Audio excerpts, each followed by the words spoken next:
Good morning students. In previous video we have completed some topics of this chapter. So now in this video we will complete remaining topics of this chapter and chapter name is water. Okay? इस chapter में हम जो remaining topic रह रहे हैं उनको cover करेंगे और वो टॉपिक है हमारा ओशियन करंट्स. क्या है? ओशियन करंट्स, समुद्रीय धाराएं. ओके? तो ओशियन करंट्स क्या हैं? Ocean currents are stream like movements that can be influenced by number of factors. जो ओशियन करंट्स हैं वो कुछ ऐसे मूवमेंट्स के कुछ ऐसे लार्ज स्केल का मूवमेंट होता है जो कुछ फैक्टर्स के द्वारा इन्फ्लुएंस होता है, जैसे weather, earth rotation, the position of the continents. Okay, तो फिर क्या है हमारा ये ओशियंस? एक लार्ज स्केल मूवमेंट्स है किसका? वाटर का, इन द ओशियंस. ओशियंस में एक बहुत बड़े स्केल पर वाटर का मूवमेंट होना, वो भी एक डेफिनिट डायरेक्शन में. ऐसा नहीं है कि कोई भी लेफ्ट है कोई भी राइट है, इसकी एक डेफिनिट डायरेक्शन होती है जो बहुत बड़े लार्ज स्केल पर ये मूवमेंट होता है वाटर का. तो ये क्या कहलाता है? Ocean currents. ओके, तो ओशियन करंट्स ये जो होते हैं इसमें जो जब ओशियन में करंट आता है तो ये भी बहुत हाई स्पीड से आता है. ये बहुत ज्यादा हाई स्पीड से आता है और ये जो इसकी जो स्पीड होती है वो 2 से लेकर 10 यानी कि 2 से लेकर 10 किलोमीटर पर आवर की स्पीड आती है इसमें करंट भी. इतना ज्यादा हाई लेवल का इसमें करंट आता है. ओके, और इसके जो जब इसमें वाटर में बहुत ज्यादा, जब इसमें ओशियन में बहुत ज्यादा फ्लो होता है वाटर का, तो वो भी बहुत ज्यादा हाई स्पीड का होता है लेंथ में. वो जो लेंथ होती है वो लगभग कम से कम 1000 तक पहुंच जाती है. कब तक? 1000 तक. समझ में आया? तो करंट भी बहुत ज्यादा हाई स्पीड का होता है इसमें, वाटर का फ्लो भी, और बहुत बड़े लार्ज स्केल पर मूवमेंट है वाटर का, वो भी एक डेफिनेट डायरेक्शन में होता है. समझ में आया? There are two kinds of currents. इसमें ओशियन करंट्स के 2 टाइप्स होते हैं. First warm ocean current, second cold ocean currents. अभी वार्म ओशियन करंट्स क्या होती हैं? ये जो करंट्स है वार्म ओशियन करंट्स, ये ऐसे ओशियन करंट्स हैं जो इक्वेटर के पास ओरिजिनेट होते हैं. कहाँ से क्रिएट होते हैं ये?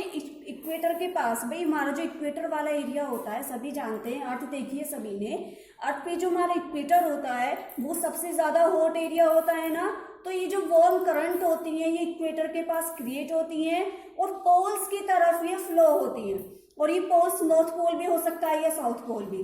ठीक है, इसलिए ये वाली जो करंट्स होती है वार्म करंट्स कहलाती हैं. इसके बाद जो सेकंड है हमारा कोल्ड करंट्स. ये जो कोल्ड करंट्स होते हैं ये कहाँ पे ओरिजिनेट होते हैं? हाई लैटिट्यूड्स पे. और हाई लैटिट्यूड्स क्या होता है? जो 0 डिग्री होता है. हाई लैटिट्यूड 0 डिग्री होता है ना, और 0 डिग्री 90 डिग्री होता है, और 90 डिग्री हाई लैटिट्यूड होता है. ठीक है, तो ये हाई लैटिट्यूड से जब इक्वेटर की तरफ आती हैं, जब लोअर इक्वेटर की तरफ लोअर जो लैटिट्यूड हैं जैसे ट्रॉपिक ऑफ कैप्रिकॉर्न है, ठीक है, इनकी तरफ जब फ्लो होती है तो वो हमारी कोल्ड करंट्स कहलाती है. समझ में आया? Cold current and warm currents में अंतर. ठीक है, इसके बाद कुछ इसमें मेजर ओशियन करंट्स हैं. आप ये देख रहे हैं ना, ये रेड वाली लाइन और ये ब्लू वाली लाइन.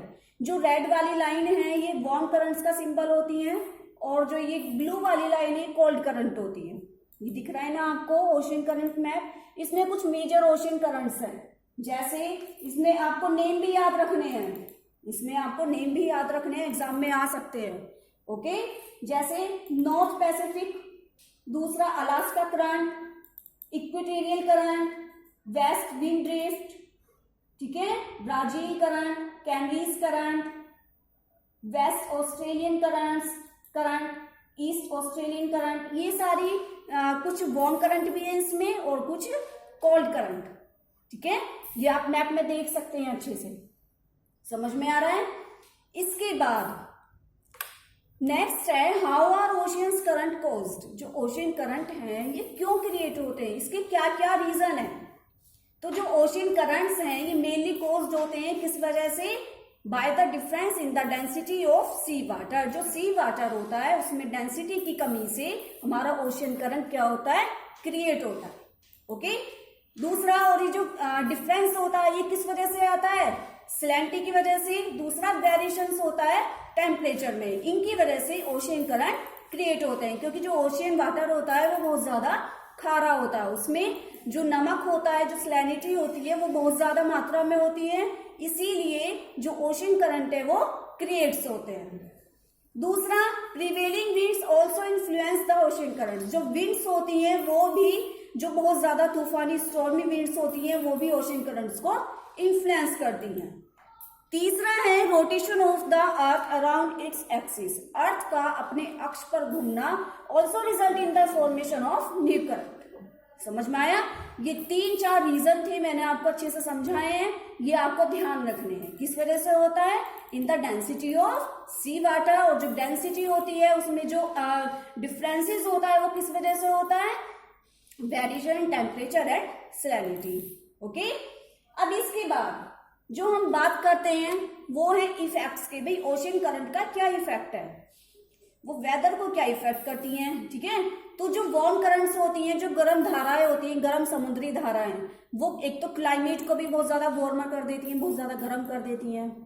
और जो वार्म करंट्स होती हैं, the warm currents keep the port of even polar region from ice during winter. तो ये जो वार्म करंट होती हैं, ये जब विंटर का समय होता है ना, विंटर के समय जो पोलर रीजन होता है, ये गर्म धाराएं उनको आइस फ्री रखती हैं, यानी वहां पर बर्फ जमने नहीं देती, ठीक है। And the currents have an influence on the amount of rainfall received by the country. और जो ये करंट्स होती हैं ये भी बहुत ज्यादा प्रभावित होती है। अगर मान लो किसी देश में बहुत ज्यादा अमाउंट में रेनफॉल हो रही है तो वहां पे भी बहुत ज्यादा इन्फ्लुएंस होती हैं, ठीक है। भी जो कोल्ड करंट्स होती हैं वो बर्फ जमने नहीं देती, क्योंकि रेनफॉल बहुत ज्यादा मात्रा में होने लगती है। इसके बाद जो warm and current cold currents होती हैं वो हेल्प करती हैं किसके प्रोडक्शन में, प्लैंक्टन्स की प्रोडक्शन में। और ये प्लैंक्टन्स क्या होते हैं, एक ऐसे सी ऑर्गेनिज्म होते हैं जो फिश को फूड प्रोवाइड कराते हैं, ठीक है। तो प्लैंक्टन्स कौन होते हैं, ये एक सी और स्मॉल सी ऑर्गेनिज्म है which provide food for fish. समझ में आया? इसके बाद ये जो फॉग होता है ना, फॉग की बहुत मोटी लेयर भी ये प्रोड्यूस करते हैं। कौन, वार्म एंड कोल्ड करंट। इसके बाद जो करंट होता है ये इन्फ्लुएंस करता है नेविगेशन को।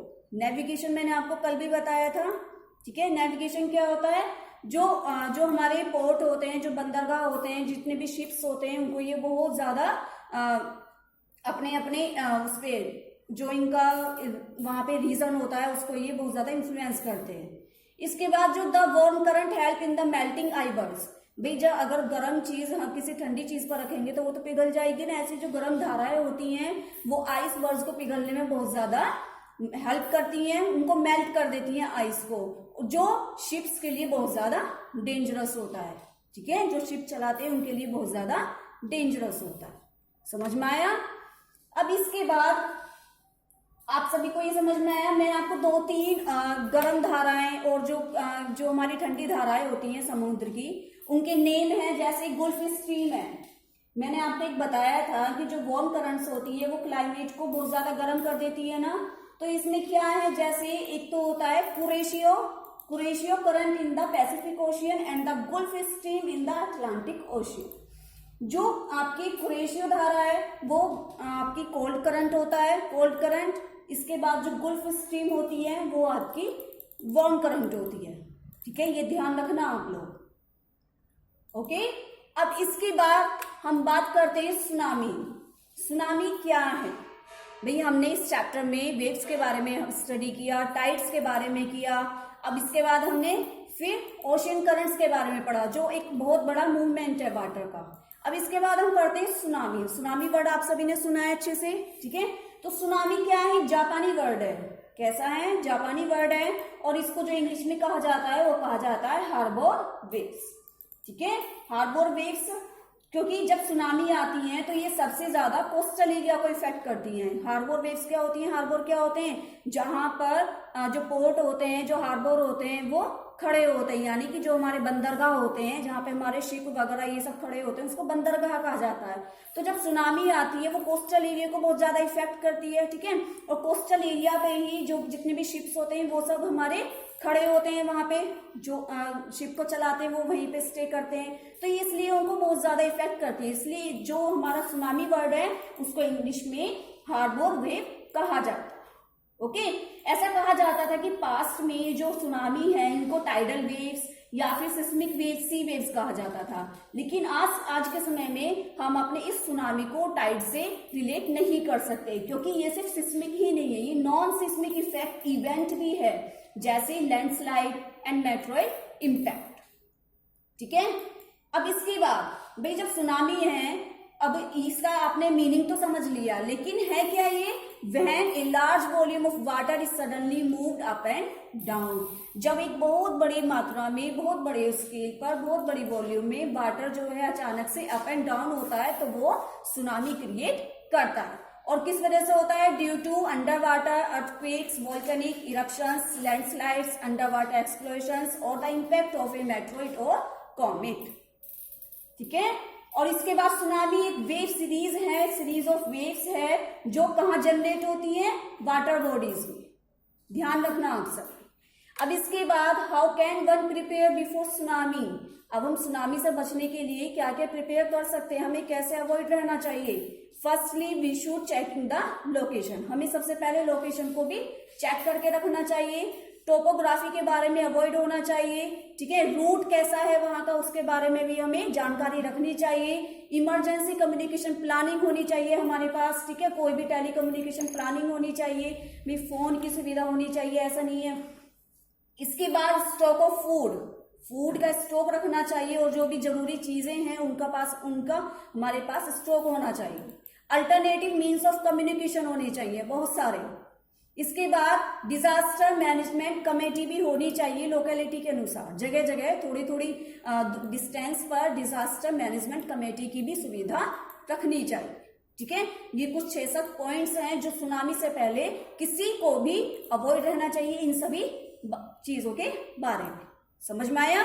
तो चलिए इस चैप्टर को अब हम एंड करते हैं। इस चैप्टर को टू पार्ट्स में मैंने बेटा आपको पढ़ाया है, दोनों वीडियो आप लोग केयरफुली देखेंगे। अगर आपको कोई भी प्रॉब्लम है तो आप मुझे कांटेक्ट कर सकते हैं।